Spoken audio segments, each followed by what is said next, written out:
a cambiar de tema porque la Corte de Constitucionalidad emitió un fallo provisional sobre uno de los requisitos para la obtención de las placas y también de la calcomanía vehicular.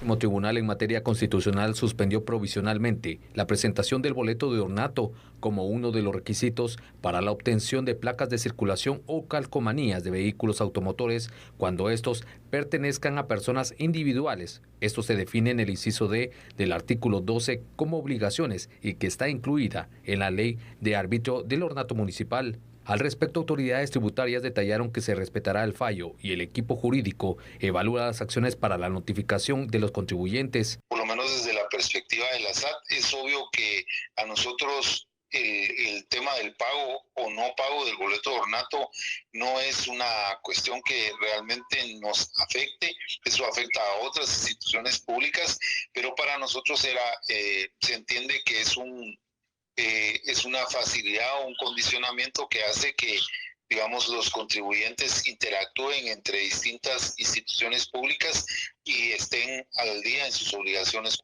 Es un tema que desde siempre se ha pedido. El artículo 12 obligaba a presentar constancias, ¿verdad? Y entre esas constancias estaba el tema del boleto de ornato para la obtención de placas de circulación o calcomanías de vehículos automotores cuando estos pertenecieran a personas individuales, tal y como lo manifiesta en el inciso D.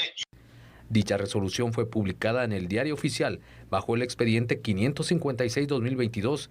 Mensualmente se realizan en promedio 20.000 inscripciones de motocicletas y de 12 a 13.000 de automóviles.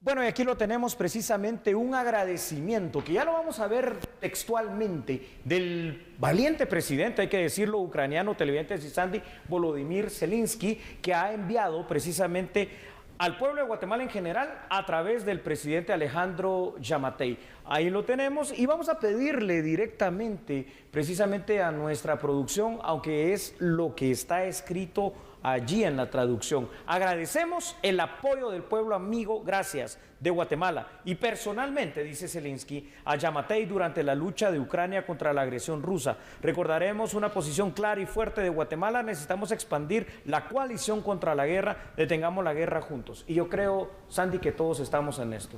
Stop the war. Tenemos que parar la guerra. Exactamente. Hemos visto que Guatemala ha manifestado su solidaridad desde los primeros días en que inició pues este conflicto entre Rusia y Ucrania. Así es. Con mensajes de rechazando la violencia que se está dando, el enfrentamiento que se está registrando, y lo ha reafirmado no solamente con mensajes, sino también con el apoyo que ya se les está brindando a varias familias ucranianas, dándoles asilo, dándoles refugio y poniéndolos a salvo dentro de nuestro país, Yuri. Bravo, es que uno dice, bueno, pero ¿será que este agradecimiento en este contexto internacional tan importante, ¿no? Porque voltea a ver Volodymyr Zelensky al pueblo guatemalteco y le agradece a quien representa la unidad de nosotros, que es el presidente, en este caso, Alejandro Yamatei. Pero sí, no es solo por la posición diplomático-política que tomó Guatemala desde el principio, condenando literalmente la invasión rusa y el ataque de Rusia hacia el pueblo ucraniano, sino que es además lo que tú dices, ¿no? Un paso adelante en cuanto a ayuda de carácter humanitario, aceptando ya varias familias ucranianas en territorio guatemalteco, y estoy seguro que van a venir todavía más ucranianos a nuestro país mientras esto se logra resolver. Yo ayer decía casi en el epílogo del programa, recordarás, Sandy, Zelensky nos está dando a conocer, digamos, una de las formas en que se ejerce el liderazgo en un país en momentos de crisis, y creo que realmente la felicitación al pueblo de Guatemala y al presidente guatemalteco viene, como lo decía ayer, del próximo Premio Nobel de la Paz. Viva o muera Zelensky, porque recuérdate que ahí está un grupo de mercenarios chechenos tratando de quitarle la vida. Difícil el contexto que se sigue dando, difícil la situación que se está registrando en Ucrania, pero también vemos que apoyos como el que se está dando por parte de Guatemala, que ya se pueden ver, que se pueden entonces contabilizar exactamente, Julio, es lo que él estaba pidiendo también, porque te recuerdas cuando recién pues empezaba este conflicto, él decía que estaba solo. Te digo algo, en lo que tú dices, Guatemala ha ayudado más con esto que ha hecho a Ucrania que otros países de vecinos propios allí del país y que querían eventualmente, supuestamente, que ingresara a la Unión Europea y a la OTAN. Guatemala dio ese paso adelante. Y eso es lo que al final se tiene que hacer, porque el apoyo no solamente es con decir unas bonitas palabras, sino que con materializarlo y con llevar acciones también, ¿no? En estos momentos, cuando Ucrania necesita de mucho apoyo por parte del mundo también, porque cada vez se complica más la situación. Cada vez pues las esperanzas, aunque se mantienen vivas, no se ven como con tanta cercanía que esta situación pueda terminar y que pueda llegar la paz a su territorio. Tienes toda la razón. De esa manera inició la Segunda Guerra Mundial, con una invasión a un país que fue de Alemania hacia los polacos. Ahora, en este caso, yo creo que también ha demostrado el pueblo ucraniano y su presidente, ante todo, bueno, una resistencia que de verdad es heroica, pero es que tampoco están pasando las mejores condiciones, porque considero que precisamente en la planificación de Vladimir Putin iban a someter a Ucrania mucho más rápido. Ahora, lo que hay que hacer son los esfuerzos por terminar este conflicto, pero las rondas de negociación terminan en nada, Sandy, también. Así es, Julio. Veíamos pues en la información ya lo que escribía en las redes sociales el presidente de Ucrania y tuvo respuesta por parte del presidente de Guatemala. Claro que sí. Aquí está la respuesta de parte de Alejandro Yamatei, que lo tiene usted en pantalla. Guatemala apoya la paz y está a favor de la vida. Bienvenidos, hermanos ucranianos. En esta tierra tienen refugio asegurado. Nuestro pueblo siempre estará a la par del valiente presidente Zelensky y de cualquier pueblo que sufra el ataque o la injerencia extranjera. Una posición realmente marcada, creo yo, por supuesto, dicha por Alejandro Yamatei en su calidad de presidente, pero al final de cuentas, fuera de pasiones y cuestiones políticas, creo que es un sentir del pueblo guatemalteco, Santi. Así es, Julio. Bueno, vemos entonces este cruce de textos que se realizó en redes sociales, de mensajes por parte de ambos presidentes y también cómo Guatemala pues sigue recibiendo solicitudes de asilo, de protección para los ucranianos, quienes han manifestado también su interés por ingresar a nuestro territorio para poderse reunir con su familia, que hay varias familias de Ucrania que se han establecido desde hace varios años y que están tratando de poner a salvo también al resto de integrantes que se han encontrado en territorio ucraniano. Así que este es el apoyo que Guatemala les ha estado brindando. Vamos ahora con otras noticias.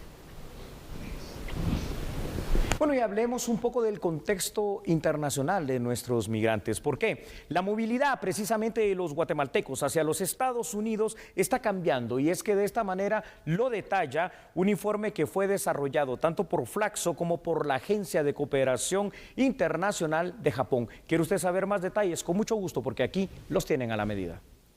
Se estima alrededor de 1.200 personas migrando diarias de Guatemala, lo que estaríamos proyectando en una hora 50 personas, entre niños, jóvenes y adultos, con diferentes perfiles, desde personas campesinas, profesionistas, profesionales.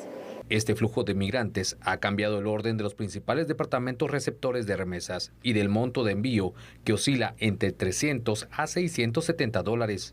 Los migrantes en Estados Unidos nos reportaron entre 15 hasta $23 la hora por temas de ingresos en diferentes sectores de la economía de Estados Unidos. Entonces, la remesa no solo es un factor de atracción por el efecto, por la posibilidad de construir casas, por la posibilidad de mejorar condiciones de vida. Los principales departamentos receptores de los recursos son Huehuetenango, Quiché, San Marcos, Sololá, Las Verapaces y departamentos de Oriente. Pero la educación financiera es necesaria para aprovechar las remesas, así lo consideran representantes del gobierno de Japón, que preparan un plan piloto de apoyo. Tantas remesas, pero no ha sido utilizada bien. solamente consumo. Entonces, pero no podemos dar un salto para ir a la luna, sino poco a poco avanzamos. Por ejemplo, trabajaríamos con las comunidades, primeramente cómo están y cuáles son las necesidades. Bueno, cuando regresemos vamos a evaluar cuál es el futuro legal del expresidente Juan Orlando Hernández. Claro que sí. ¿Habrá alternativa para Honduras? Ya se lo vamos a contar en unos instantes. Juntos lo analizaremos con Sandy, ustedes también. No cambie, porque nosotros somos a la medida. Eso.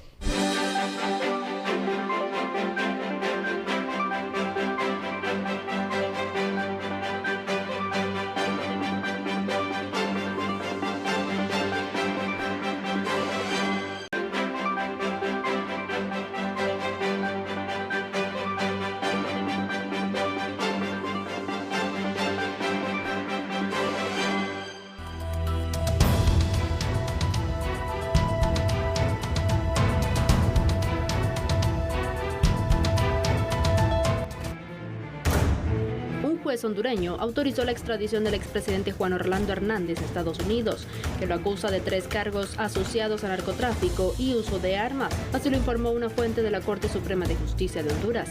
La decisión del juez Edwin Ortiz fue anunciada por el portavoz de la Corte Suprema de Justicia, Melvin Duarte, al cierre de una audiencia de más de 11 horas para la presentación y evaluación de pruebas. La decisión aún puede ser apelada dentro de los próximos 3 días, dijo el portavoz del Poder Judicial, Melvin Duarte. En ese caso, será el Pleno de Magistrados de la Corte Suprema el que tenga la voz final. Mientras la Corte Suprema tramita el recurso de apelación contra la extradición de Hernández, este permanecerá en prisión preventiva en la Unidad de Fuerzas Especiales, Cobras de la Policía Nacional.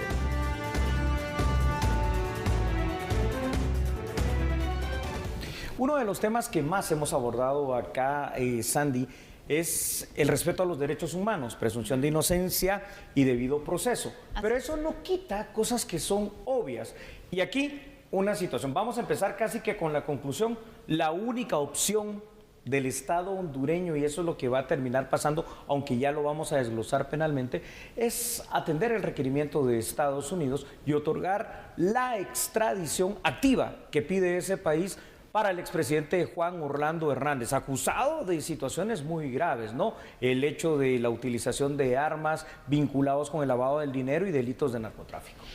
Preocupa que él, por el personaje que fue, esté vinculado a estos temas, Julio, porque entonces vemos el tema de un narcoestado. Así es. Las posibilidades entonces de que esta situación se haya registrado, porque el punto es, ¿desde hace cuánto tiempo se tienen estos señalamientos o se investiga incluso esta situación de el involucramiento del expresidente Juan Orlando Hernández en temas de narcotráfico? El gobierno hondureño, los 8 años que estuvo Juan Orlando Hernández, estuvo marcado por la cercanía del principal cártel, el más grande cártel hondureño específicamente llamado Los Cachiros.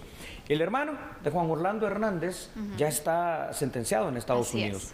Los 2 líderes principales, hermanos también, entre ellos, no de Juan Orlando Hernández, sino que líderes del cártel de Los Cachiros, están ya extraditados cumpliendo sentencia en Estados Unidos. ¿Y qué es lo que hicieron durante esos 8 años? Lo que tú dijiste, volvieron a Honduras en un narcoestado, nombrando personal y funcionarios como ministros del Interior, como directores de la Policía Nacional de aquel país. ¿Para qué? Para facilitar precisamente todas las actividades que van involucradas al trasiego de las drogas.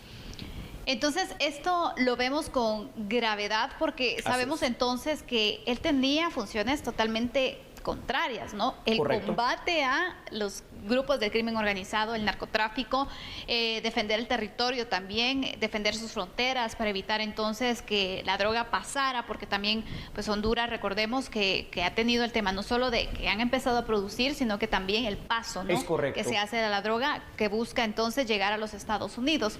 Pero aquí se utiliza el poder entonces para poder de esta manera facilitar y fortalecer estos grupos del narcotráfico con las investigaciones que se dan a conocer. Exactamente, y fíjate que la cosa es hasta un poquito distinta casi a lo que has mencionado muy atinadamente en este momento.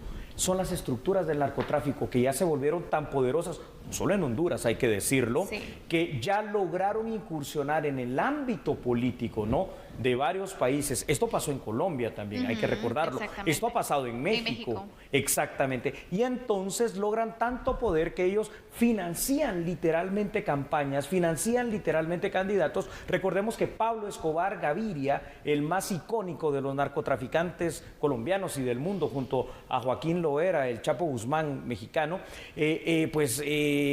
Pablo Escobar era diputado. O sea, esa vinculación del narco con la política ha estado desde hace muchos años. ¿Por qué? Porque necesitan tener el control y necesitan el poder, ¿no? Así es. Que el dinero, el poder van de la mano también, entonces por eso es de que los gobiernos, tanto ya municipales o locales como el centrales, estatal, exactamente, pues son tentados por estos grupos del narcotráfico. ¿Cómo ves tú, Julio, el panorama legal que le puede esperar al expresidente? Porque está casi que a un solo paso de saber entonces su extradición o no. Lo explico brevemente y después vemos los datos para completar. Fíjate el proceso de extradición en Honduras. Hay una extradición pasiva pedida por Estados Unidos y Honduras está de frente a lo contrario, una extradición activa, entregar a un ciudadano. En este caso, Juan Orlando Hernández, expresidente. ¿Ya hay pruebas? Sí. ¿Ya hay investigación? Sí. El caso viene ya documentado también.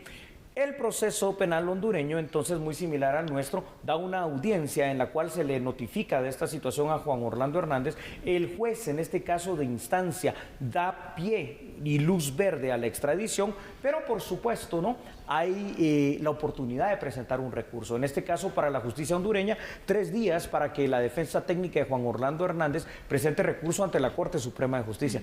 Pero, a ver, seamos muy sinceros en esto. Los magistrados de la Corte Suprema de Justicia no van a dar otra respuesta más que la misma que dio el juez de instancia, es decir, sí a la extradición de Juan Orlando. Ampliamos esto con los datos, ¿te parece? Me parece muy bien, Sandy, claro que sí, ahí los tiene usted, por favor, en pantalla. No debe extrañar el hecho que Juan Orlando Hernández esté a un paso, como tú lo acabas de mencionar, jurídicamente de ser extraditado hacia Estados Unidos, tal y como lo fue su hermano Tony Hernández. Cabe resaltar este último dato. Tony Hernández recibió ya una condena por parte de la justicia norteamericana en función de lavado de dinero y de narcotráfico. También es claro y evidente para el pueblo hondureño lo siguiente: los vínculos directos durante los mandatos 2 de Hernández, particularmente con el cártel que ya hemos mencionado tanto, los Cachiros. Esta cercanía con estos poderosos narcotraficantes hondureños propició que Honduras pues empezara y se convirtiera durante el transcurso de esos 8 años en lo que tú dijiste, en un narcoestado ya aquí en Centroamérica, llegando a influir en nombramientos de funcionarios. Entonces, esto es peligroso, y es peligroso no solo para Honduras, es peligroso para los países centroamericanos, pero ¿para cuáles principalmente? Honduras, un poco El Salvador y particularmente Guatemala. Vemos entonces aquí el proceso legal y sobre todo entonces también cómo es que marcha este mismo para poder entonces comprender cuál es el siguiente paso. El siguiente paso entonces es que el abogado defensor pueda pues tratar de evitar la extradición, pero van muchos elementos en contra de la defensa técnica, que prácticamente todo apunta a que sí se dé una extradición y que sea entonces pues correcto, castigado, procesado en Estados Unidos por estos delitos que son graves. Muy graves. Jurídicamente está la opción y puede, claro, en teoría, ¿no?, la teoría del derecho, puede ser que la petición de Hernández sea denegada, o en todo caso que le digan que sea Estados Unidos. Bueno, jurídicamente, vamos a lo político. No hay opción para Honduras, va a decir que sí. Entonces, si me permite, Sandy, vamos a presentar otros datos. Por supuesto. Para ir dándole ya un cierre a este tema. Sin embargo, el delito de narcotráfico suele ser un delito transnacional y por ello la justicia norteamericana solicitó la extradición del expresidente. La defensa de Hernández va a apelar. Para continuar con el procedimiento establecido por la ley hondureña, la Suprema Corte contará también después de esa apelación con 3 días para resolver. ¿Y qué va a ser el destino de Juan Orlando Hernández?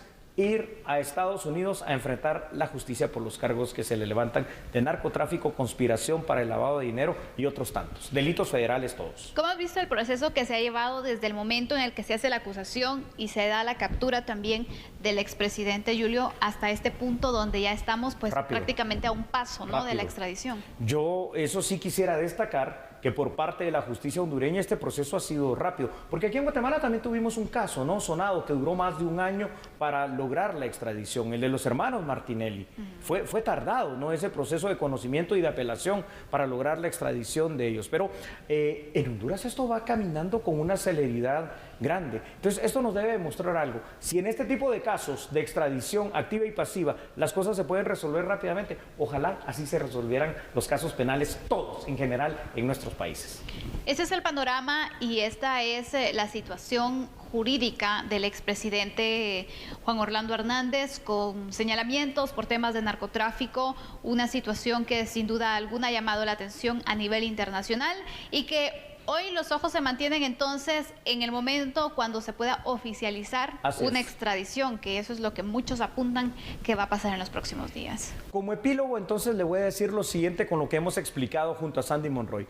Es evidente que la próxima vez, que será ya en los próximos días, que hablemos del tema de Juan Orlando Hernández, vamos a estarle diciendo y analizando la extradición ya hacia Estados Unidos del expresidente. Y esto está bien porque nadie en ningún país y de ninguna manera puede ser superior a la ley. Continuamos con la información aquí en A la Medida. Y bueno, ya regresamos al ámbito nacional con la información porque hoy fue juramentada la nueva Junta Directiva de la Cámara Guatemalteca de Periodismo. La Junta Directiva de la Cámara Guatemalteca de Periodismo fue juramentada y tomó posesión para el periodo 2022-2023. La presidenta de la Cámara, Elsie Sierra, se refirió a los proyectos a futuro. Este año vamos con más fuerzas, siempre en la capacitación y profesionalización de periodistas, sobre todo del interior del país, porque sabemos la necesidad que todo el gremio tenemos para seguir innovándonos. También investigaciones, ¿verdad?, que nuestras comisiones se estarán realizando porque no hay investigaciones fehacientes, reales sobre la situación del periodismo en el país. Por supuesto, aunar esfuerzos con los otros gremios periodísticos porque hay una tarea pendiente que no hemos logrado solventar y es la Ley de Protección para Periodistas. Durante el acto de juramentación se anunció el lanzamiento del Observatorio de la Transparencia Electoral. Nos va a servir para conocer los perfiles de todos los candidatos en los diferentes procesos, que es un aporte para la ciudadanía y para todos los periodistas y que sepamos cómo van estos procesos también. En los próximos días estaremos dando a conocer la dirección del portal, ¿verdad?, porque es una plataforma que se ha creado para conocer los perfiles de cada uno de los candidatos en los diferentes procesos electorales. Además de la presencia de comunicadores sociales y periodistas, el acto de juramentación contó con la participación del embajador del Reino de España, José María Laviña. Bueno, yo sé, Sandy, que hay algo que ya esperan nuestros televidentes, la nota económica y por supuesto el ámbito internacional, ¿eh? Así es, cuando regresemos todo esto lo va a tener usted con Andrés Estrada, así que por favor siga con nosotros. No cambie, somos A la Medida. Como nacional, usted siempre esté pendiente de TN23 porque aquí le vamos a dar detalle a detalle. Mientras tanto, nos despedimos. Chao, gracias.